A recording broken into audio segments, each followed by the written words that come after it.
Welcome to Sacrilegious Discourse. For this is what the Sovereign Lord says. Why do you need prophets to tell people who you are and what you want? If you can justify everything that the God of the Bible has done, then you can justify any of your behavior. A lot of this mentality is trickling into what is now mainstream right-wing Christianity. I am capable of empathy greater than this God of the Bible. This is a Bible that they tell kids. This is the good Lord. This is the good book. He is fantasizing about murder, mass murder. Head over to sacrilegiousdiscourse.com right now to find out how to leave us a review or support us on Patreon.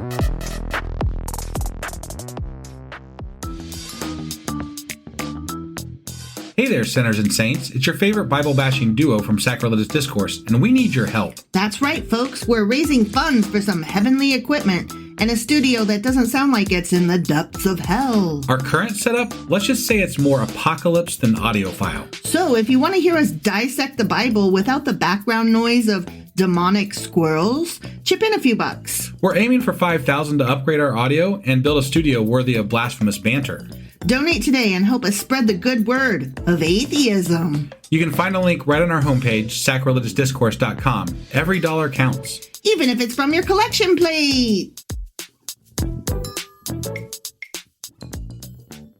Husband! Wife! Do you know what we're doing today? We are doing contradictions. No, you're always wrong. No, contradictions. No, you're always wrong.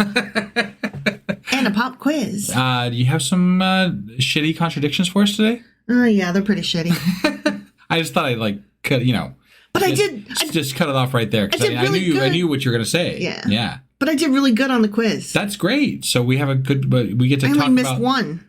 That awesome. Yeah. Awesome. All right. Well, I got to get a perfect score then if I want to beat you. You didn't last time though. Okay. Yeah. No, I sucked last time. Mm-hmm.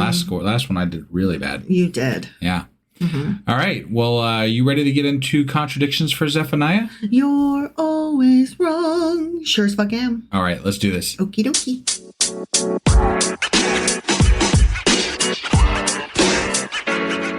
All right. I am going to ask you some questions, and you are going to answer them. I am. Okay? You're going to get it wrong. And right. And wrong. But also right. But you're always wrong, so that's the important part. Okay, I have two questions. Just two? Just two. Wow. Yeah. Okay. Yeah. It was a short book. And we're at the end, and we've done it all before. Right. But there were literally only two questions. Oh, there's literally only two? Yeah. Okay. Yeah. All right. Well, I mean, this whole book was about, God killing people. So there's only so many things that God was doing, and it was mostly killing people. Right. So. Or threatening to kill. Threatening to kill or killing. Or talking about whatever. Just lots of, death and thought. Mm-hmm. Yeah.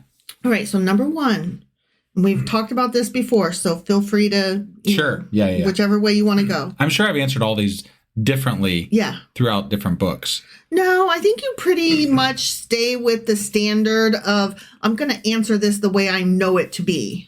I've changed it up a couple of times.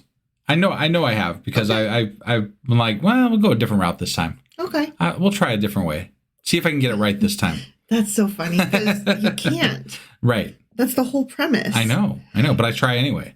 All right, ready? I'm ready. Number one, does the Bible condemn astrology? Yes or no? Oh, just yes or no. Yes or no. Playing along at home, does the Bible condemn astrology? This is not a pop quiz. Oh, that's right. I forgot. This is the contradictions. Yeah. I'm going to go with yes. Okay. So you're right. Because it would seem like they should. Because, astrology is not God. Yeah. The Bible does indeed condemn astrology. In Zephaniah, what we just read, it says, I will cut off them that worship the host of heaven. Okay. The heavenly bodies in the sky. Sure. Right. But it goes back as far as in Leviticus, neither shall ye use enchantment nor observe times. Okay. And then in Deuteronomy, there shall not be found among you any that useth divination or an observer of times, for all that do these things are an abomination unto the Lord. Okay. And Isaiah says, let now the astrologers, the stargazers, the monthly prognosticators stand up and save thee from these things that shall come upon thee. Behold, they shall be as stubble. The fire shall burn them. They shall not deliver themselves from the power of the flame. There shall not be coal to warm at, nor fire to sit before it. Yeah, God's going to kill all those star watchers. He's going to get you. You watch them stars, he's going to kill you. And then again in Jeremiah. Thus saith the Lord, learn not the way of the heathen, and be not dismayed at the signs of heaven, for the heathen are dismayed at them. I see. Well, I mean, I don't take any special meaning from the stars, but I do love the stars. Like, I've always fancied myself a very armchair astrologist. Yeah. I love like the asteroid, not asteroid, the meteorite things, the meteorite showers. Yeah. Love those. Like, I love to stay up for, like, the solar eclipse was amazing. That was great. But everyone saw that. Yeah. But like, I've stayed up to watch lunar eclipses and all kinds. I mean, I didn't watch this last one, which really made me mad, but it was at like 3 in the fucking morning. I know. I'm like, guys, I'm old. I can't do this shit anymore. Why did you have to have it at 3 in the morning? And I'm like, moon, dude, come on. I know. But I saw some really gorgeous pictures because it was a blood red moon. It was amazing. Yeah. I really wish that I hadn't had to have worked the next day. Right. Because I would have loved to have seen that. Yeah. But you're into that sort of thing. I am. I just like laying next to you. Like, one of the things that we first did on like one of our first dates, you took me to the elementary school that you went to, and you were a little person. Yep. And which, just to set the scene, is right on the edge of the cornfield. Yeah. Right. Yeah. And it was the wooden playground. And we call it the big toy. The big toy. Yeah. And we laid down on the bridge, and you were like, just look up, because it's so dark out in, farmland. Right. There's no city lights. There's none. The sky was just wide open, just bursting with stars. That was really cool. Gorgeous. Yeah. And you were like, just look. And you were just so in awe, and I was just swept off my feet by how in awe of you were so in love with the sky. I am. One of my favorite memories of stargazing happened on a scout trip that I took when I was in high school, probably maybe middle school. I don't know. We did it multiple times, so I guess I could say middle school and high school because I think I did it in both. But regardless, we hiked this trail called the Mishimoka Trail, which is kind of down near the Cumberland Gap. And that's like Tennessee. I'm going to do this wrong, probably. Tennessee, North Carolina, and Kentucky, I think. I believe that's correct. It's right in that, like, we literally, during this trip, we stood on all 3 states or whatever there. So, but the Mishimoka Trail, we walk it. It's like a 21-mile trek. And then we camp on top of the mountain. The one night that we're on this 21-mile trek, we're camping on top of the mountain. I have never seen such a beautiful starry sky in my entire life. I mean, you can see I know other people have seen this. Like, if you live in Arizona and been out in the desert, you're going to see this, right? Right. But the Milky Way, like, it actually exists. It's a thing that you can see. Right. It's there. Yeah. And you don't know this living in a city, but it's there with the naked eye. It's right there. The sky is so much more beautiful than most people are aware of. Right. That it's just an incredible thing to witness. And even living out in the country, you don't see the full effect because there's nearby cities that block some of that light, or that interfere some with that. But, like, you get truly on top of a mountain or out in the middle of fucking nowhere. Right. It's unbelievable. Yeah. Yeah. That was a really nice night. It was. But guess what? What? You're always wrong. Fuck that. Because apparently the Bible does not condemn astrology right from the beginning in Genesis. Oh, okay. Yeah. And God said, let there be lights in the firmament of the heaven to divide the day from the night. And let them be for signs and for seasons and for days and for years. Interesting. I never thought of it that way. But I have to ask, because I feel like the people that they're talking about that they don't like attribute more special meaning than just seasons and things like that to it. I don't know.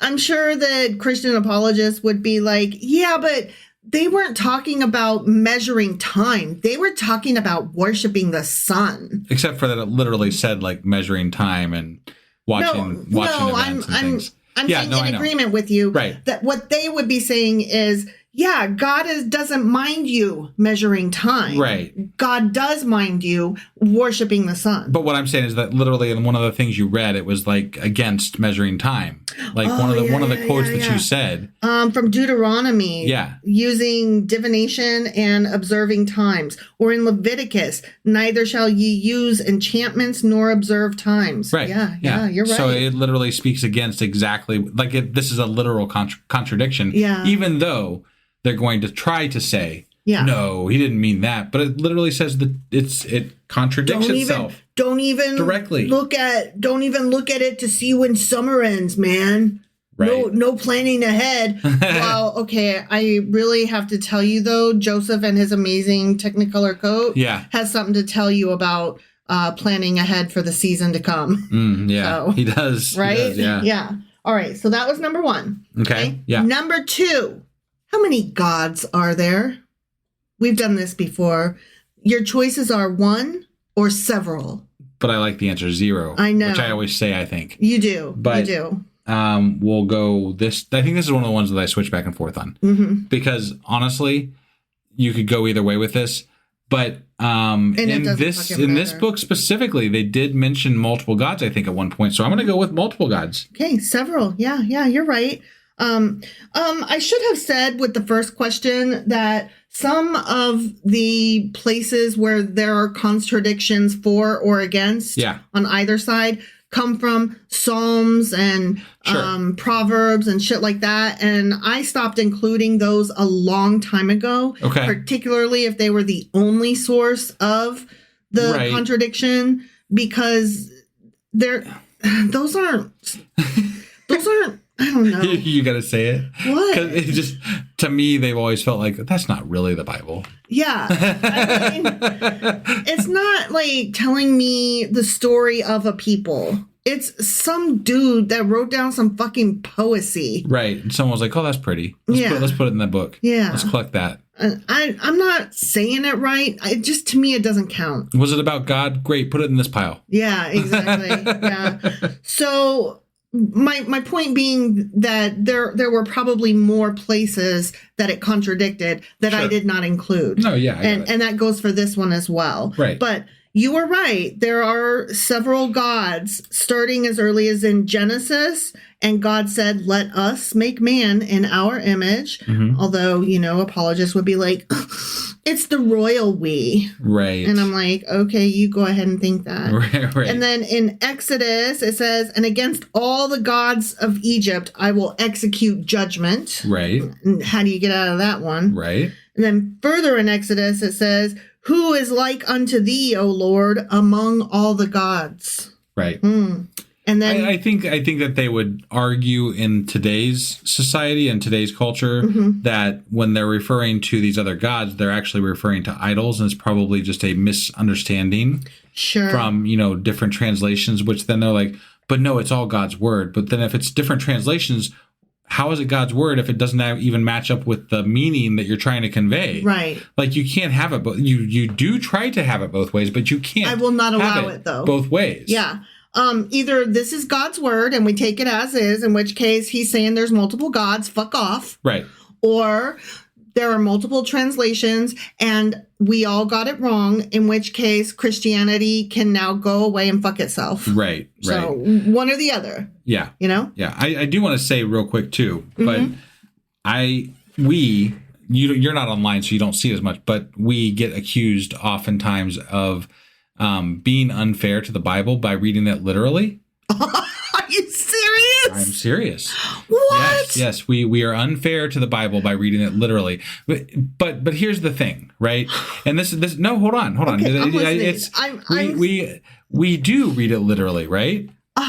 Because how else are we supposed to read it from a first take? But right? I've also been told that it is to be taken literally. Yes. By several people who are hardcore Christians, like my own parents. Yes.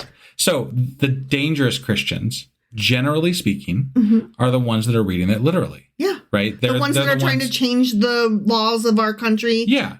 To make them be the winners. Even though they still haven't actually read it, they are still the ones that are essentially reading it literally. Yes. Right? So that's part of the impetus as to why we read the book literally. But we do, I have to give us a little bit of credit here because we do go back and deep dive and we give apologist views. We try to take things fairly at some level. Obviously, we have our own slant. Obviously. Everybody's got their own fucking slant. Duh. But we do try to be fair in the when we go back and recover the book, or the chapters or whatever. Yeah. We try to be a little bit fair. Like when we didn't understand the foreign clothes. Right. And how many times have we talked about symbolism? How many times have we talked about what these things could mean or do, people think they mean or whatever? We talk about that shit all the time. But we also read it literally because that's the danger of this book. Right, exactly. I just had to say that because it's something that got brought up to me recently online and it pissed me off. And I'm like, I can't cater to every individual out there who has a different idea of what God is. And honestly, dude, that's part of the fucking problem. Yeah, the fact that you all have a different idea of what this God is, and I can't keep track of which one of y'all are fighting about, is part of the fucking problem. So we picked the most dangerous one, which is we take this very literally. Because it's literally, it's actually affecting our country and its laws and how we are allowed to operate as people. And, fuck this shit. Yeah. That's the anger that I have. The anger that I have is at the fact that I'm worried about my child who identifies as trans and how their life is going to be affected by this motherfucker who is not even a Christian, but utilizing Christian as a weapon and then implementing laws that are dangerous to people who are not the same as them. Yeah, the fact that my child has fewer rights than I did at their age is fucking terrifying. It really is. It's ridiculous and terrifying. Yeah. So I will read this book the way I fucking want. And how about this? Go get your own goddamn podcast. I just want to point out also, the stock market's still crashing.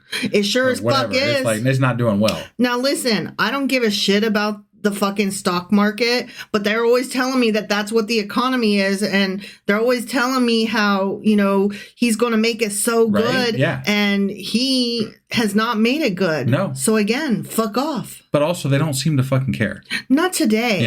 Not today. Well, there's people are starting to care, but not enough. Not enough. No, but there's like his sycophants are like, yeah, it's going to be real hard for a bit, and I'm like, is it though? For you? Is it? Is it? I don't think it is.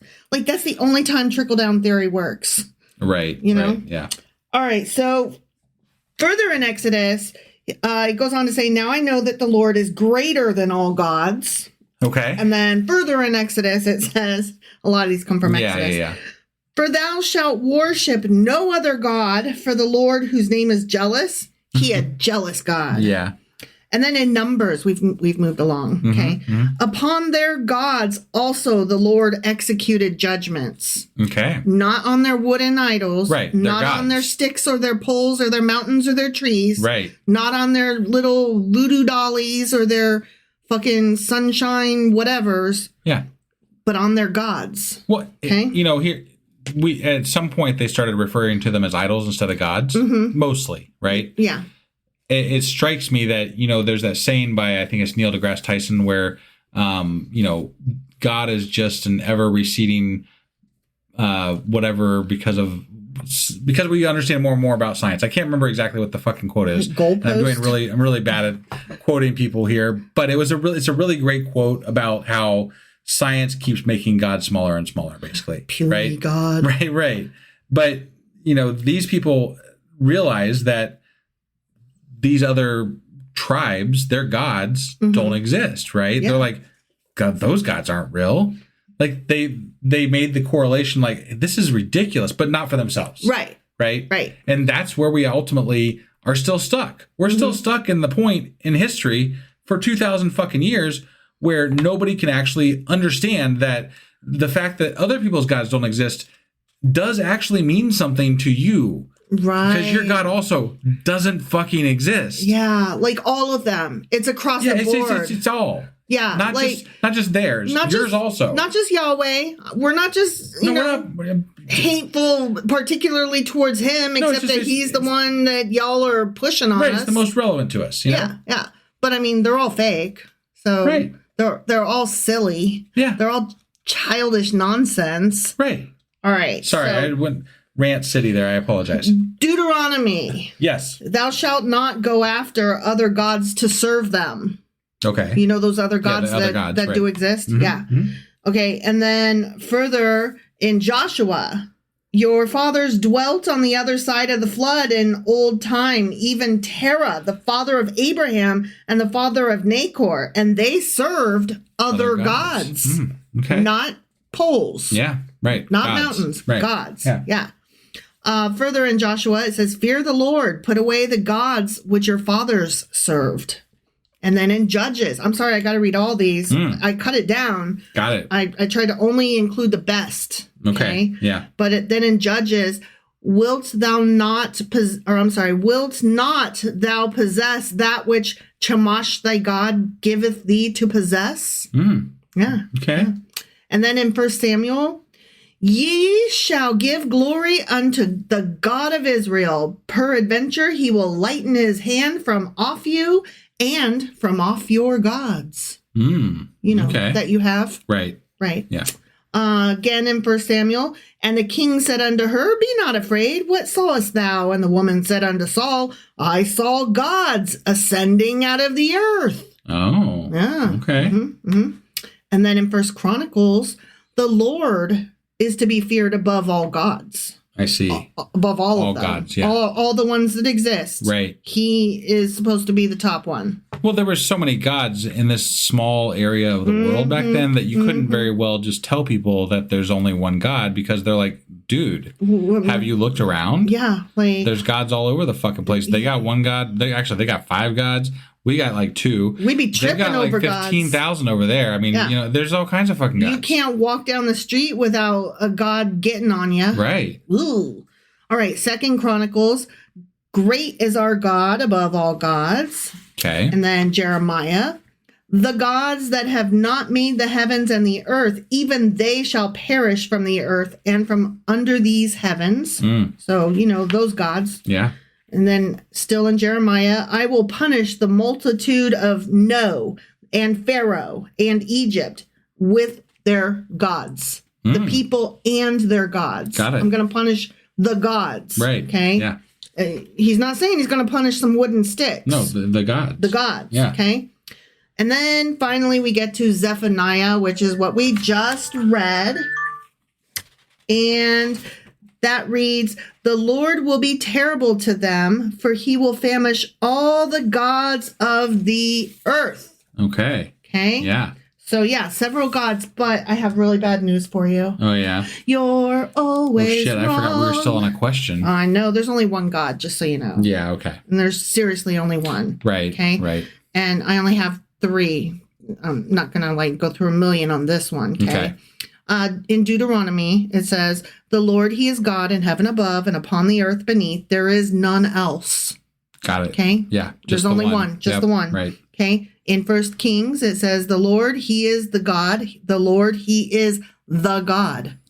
I find it odd that just in the mere fact of how strongly they have to emphasize the fact that this guy is the one and only true God type thing, it's kind of like doth protest too much, right, yeah. You obviously are threatened by other gods, or you wouldn't be promoting this so heavily. He's either the best of all the gods and totally on top of them, or he's the only one that exists totally for reals. Right. So it was like some propagandist, like in some thousands of years ago, was like, hey, we need to stop mentioning other gods and just say that he is the only God. Right. Because it doesn't sound as good when you mention the other gods. Right, because what do you think of when you think of God? You think of the other gods. Is powerful. Right, yeah. So if there's other ones, then that doesn't make him the best. He's not very special, is he? Right, yeah. And then in Isaiah, I am he, before me there was no God formed, neither shall there be after me. See, I'm the only one. That's what he says. They missed the middle part, though. I'm the only maybe all the one. other gods were formed after he was formed, and they won't be around until after him. But there are other gods. Could still mean there's other gods there. Vaguely. It leaves a little gray area there with if you read it just so. Just so. Yeah. It's one of those before, after logic problems. You know what I mean? Yeah. I'm not good at those. Yeah, there's a guy in a car with all the doors locked and the windows up. How did he get shot? There's no hole in the window. He shot himself, right? No. There's no gun in there in the car. There's no, but all the. Hold on, he's in the car. He's in the car. All the windows are rolled up, and the doors are locked. And he was shot, and there's no gun in the car. Okay. How was he shot? With a gun. But how? There's no entry. There's no entry hole into the car. He was shot before he got in the car. No. Okay, hold on. He wasn't shot before. Was he shot through the trunk? Nope, he wasn't shot through the trunk. Okay, hang on. I can do this. Hold on. Just let me know when you're going to give up. And he didn't shoot himself? No, he did not shoot himself. God damn it. Where was he shot? In the head? Sure, yeah. Does it matter? It doesn't really matter. God damn it, I give up. Okay, it was a convertible. Fuck! I fucking hate those. All right, I have one. I have one. Okay. Yeah. All right. So a plane lands right along the border, or is supposed to land along the border of the United States and Mexico, which that's bad timing for this question, but it's supposed to land there, okay? Okay. But it crashes. Yeah, right on the border. Right on the border. Yeah. Where are the survivors buried? Well, you don't bury survivors. Ah, you got it. Yeah. That one was told to me when I was in high school, and it tripped me up forever because it subverts expectations, and you hear what you want to hear. Yeah. And I'm very bad at those. Right. Yeah. Yeah. I love those things. I hate them. They make me angry. Oh, I have another one. Ready? Okay, I'm ready. Yeah. Okay. So a rooster's on the roof and it lays an egg. Which way does it roll? Which way does it roll? The egg. Yeah. It's on like a roof. Yeah. It's like it's not a flat roof. Not a flat roof. No. Okay. Which way does it roll? How do you decide which way it rolls down? I don't know. Roosters don't lay eggs. Oh, I gotcha. You did. Okay, that makes me happy. All I had to tell 2 to your 1, but still. Right. Okay.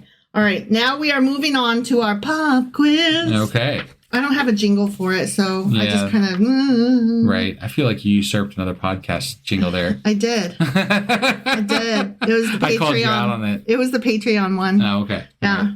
So, sorry, Patreon. I stole it from you.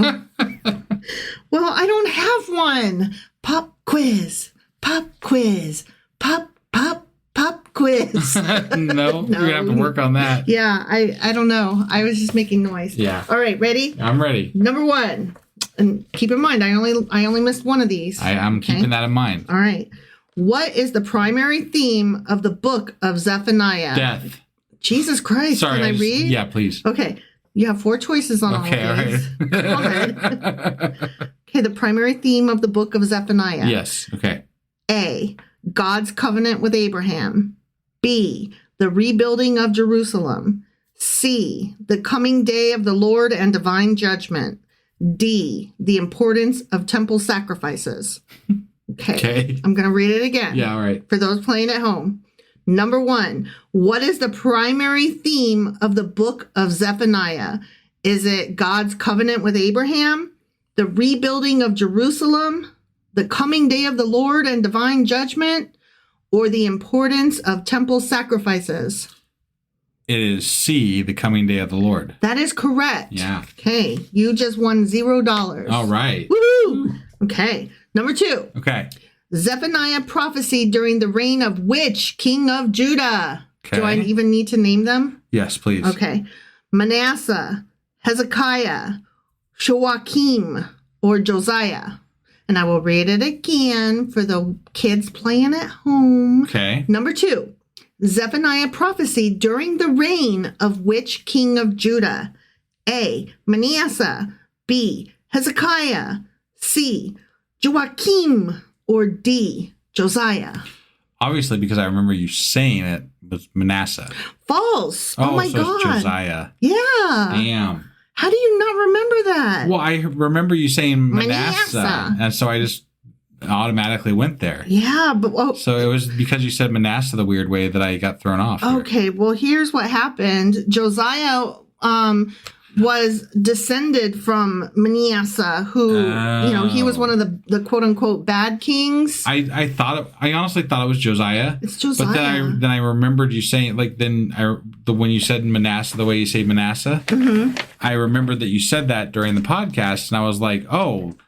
I know you definitely said Manasseh, so that must be who it was. I did say it, but I fucked up. I messed up. Wrong. I messed up on that one. I cannot believe. I got that one wrong. I could still tie. Ugh, I can still tie. You could. Yeah. All right. Number 3. Yeah. Oh, I just laid this down. Were you looking at the answers? I was not. Okay, good. Don't be a cheater. Nobody likes a cheater. I'm not cheating. All right. Number 3.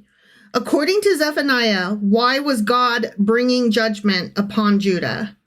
A. They had abandoned temple worship. B. They were worshiping false gods and living corruptly. C. They had failed to expand their borders. D. They had become wealthy and complacent. All right, I'm going to read it again for our friends playing at home. Okay. Number 3. According to Zephaniah, why was God bringing judgment upon Judah? They had abandoned temple worship. They were worshiping false gods and living corruptly. They had failed to expand their borders, or they had become wealthy and complacent. I'm actually torn on this one. I believe in this chapter or this book, it was the wealthy and complacent. Actually, so close. So was the idols. Yeah, no, It wasn't the idols either. Really? Oh, no, yeah. They were worshiping false gods and living corruptly was the correct answer. Okay. All right. Sorry. It didn't say idols, so. I think the living, the money thing, I think that was maybe him talking about Nineveh or something like that. Yeah. But there was somebody he was talking about living that way, so. No, totally. There was some, but that was not Judah. Got it. Yeah. Okay. All right, number 4. Yeah. Which foreign nations does Zephaniah say will also be judged by God? All right. I'm going to read 4 different sets of 4. All right. Okay. A is Moab, Ammon, Philistia, Cush, and Assyria. B is Egypt, Assyria, Babylon, and Edom. C is Greece, Rome, Persia, and Tyre. And D is Syria, Phoenicia, Arabia, and Lydia. All right, number 4. Which foreign nations does Zephaniah say will also be judged by God? A. Moab, Ammon, Philistia, Cush, and Assyria. B. Egypt, Assyria, Babylon, and Edom. C. Greece, Rome, Persia, and Tyre. Or D, Syria, Phoenicia, Arabia, and Lydia. A. Correct. That was Moab and whatever. Moab and Ammon. Yeah. Yeah, were the ones that we just discussed being descended from Lot and his incestuous daughters. Yeah. All right, number 5. What city does Zephaniah single out as being complacent, saying, I am, and there is no one besides me? I think I know this one. All right, here's your choices. Right. Babylon, Samaria, Nineveh, or Jerusalem. So I'll read it again. What city does Zephaniah single out as being complacent, saying, I am, and there is no one besides me? Is it Babylon, Samaria, Nineveh, or Jerusalem? Nineveh. Correct. Yeah.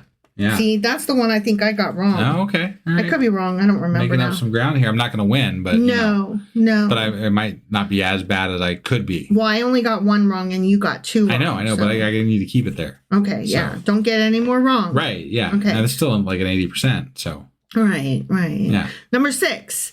In Zephaniah chapter 3, what does God promise to do for the people after his judgment? A, give them victory in battle. B, restore a faithful remnant. C, appoint a new king from the line of David. Or D, send a prophet greater than Moses. Greater than Moses, huh? Okay. Okay, number 6. In Zephaniah chapter 3, what does God promise to do for the people after his judgment? Is it give them victory in battle, restore a faithful remnant, appoint a new king from the line of David, or send a prophet greater than Moses? B, restore a faithful remnant. Very good. Yeah. You got it. All right, number 7. Okay. What is one major sin Zephaniah accuses the leaders of Judah of committing? A, withholding wages from workers. B, ignoring the poor while living in luxury. C, adopting foreign customs and gods. Or D, offering human sacrifices. And I'll read it again. Okay. What is one major sin Zephaniah accuses the leaders of Judah of committing? Is it withholding wages from workers, ignoring the poor while living in luxury, adopting foreign customs and gods, or offering human sacrifices? I believe it was adopting foreign Customs and and gods, yeah. Yep, C. Yep, you got it right. Number 8. The phrase, the day of the Lord, appears frequently in Zephaniah. What does it primarily refer to? A, the Sabbath day. B, a mysterious event that no one will recognize. That's definitely it. C, the fall of the Roman Empire. Or D, a time of divine judgment and restoration. I mean, two of them are so fucking ridiculous. Right, yeah. All right, number 8. The phrase, the day of the Lord, appears frequently in Zephaniah. What does it primarily refer to? Is it the Sabbath day? A mysterious event that no one will recognize?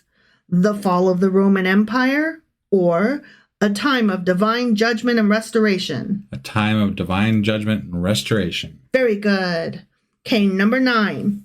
How does Zephaniah describe the day of the Lord? A, a time of peace and renewal. B, a celebration for the faithful. C, a day of wrath, distress, and devastation. D, a time when the temple will be rebuilt. All right, I'll read it again. Okay. How does Zephaniah describe the day of the Lord? Is it a time of peace and renewal? A celebration for the faithful? A day of wrath, distress, and devastation? Or a time when the temple will be rebuilt? I'm kind of torn on this one, but I'm going to go with a time of peace and renewal. Ooh, no, absolutely the restoration one. No, ooh, double wrong. What? A day of wrath, distress, and devastation. Oh. Yeah. Oh, yeah. the day. Okay. Yeah. Not the time after. Okay, whatever. Yeah. Oh, you got 3 wrong. I did. I'm sucking Ooh, you suck ass. All right, number 10. Zephaniah chapter 3, verse 17 contains a rare description of God doing what? A, speaking audibly to the nations. B, weeping over Israel. C, singing over his people with joy. Or D, writing a new covenant in the stars. All right, I'm going to read it again. Okay. Definitely the last one, right? Oh, yeah. Yeah. Zephaniah chapter 3, verse 17 contains a rare description of God doing what? Farting. That's what he did. Just kidding. Is it speaking audibly to the nations? Is it weeping over Israel? Singing over his people with joy? or writing a new covenant in the stars. Singing over his people with joy. That is correct. Yeah. Okay, you missed 3. I only missed 1, so you're always wrong. I won. You did. You won. You win this round. I did. Yeah. All right. Well, that was our Contradictions episode for Zephaniah. And other than the weekly replay, that concludes Zephaniah. It sure as fuck does. Thank you guys for joining us for yet another book of the Bible. There's only 3 of the Old Testament left, the next of which is Haggai. Awesome. I can't wait to hear about Haggai. All I can think is haggis. But we are going to be starting for the first time. Well, not the first time. But we're going to be starting in the minor prophets for the first time with the post-exilic. So this will be a new possible tone, maybe. Maybe. I don't want to promise anything. No, hopefully. But I'm just saying, like, it is a different time period. So. Right. Yeah, I'm kind of curious and excited to see how that goes. I feel like they would have put the good stuff at the end. Maybe. You know, because we're getting ready to go into the New Testament, and the Christians would be like, yeah, we need to like lead into it really well. You think? Right? We need to have a strong finish on the Old Testament to get into the New Testament. Strong finish. I don't know if that's the way I don't know that there was that much forethought at all in any of this, so probably not. But I guess we'll see. Yep. All right. We'll see you guys soon, guys. Guys, all you guys. Bye. Bye.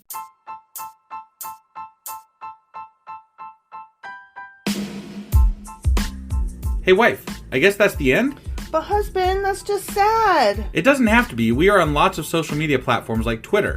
Our handle there is sacrilegious_D. For D's nuts. Oh my God. Stop doing that. Anyway, we're also on Facebook, Instagram, and Pinterest. There's a link to all of our social media sites at our website. Ooh, we have a website? Yeah, it's sacrilegiousdiscourse.com, where you can also find a link to our merch shop. We have a merch shop? Yep, we have podcast-themed clothing, mugs, notebooks, and more, as well as an atheist and science-themed products.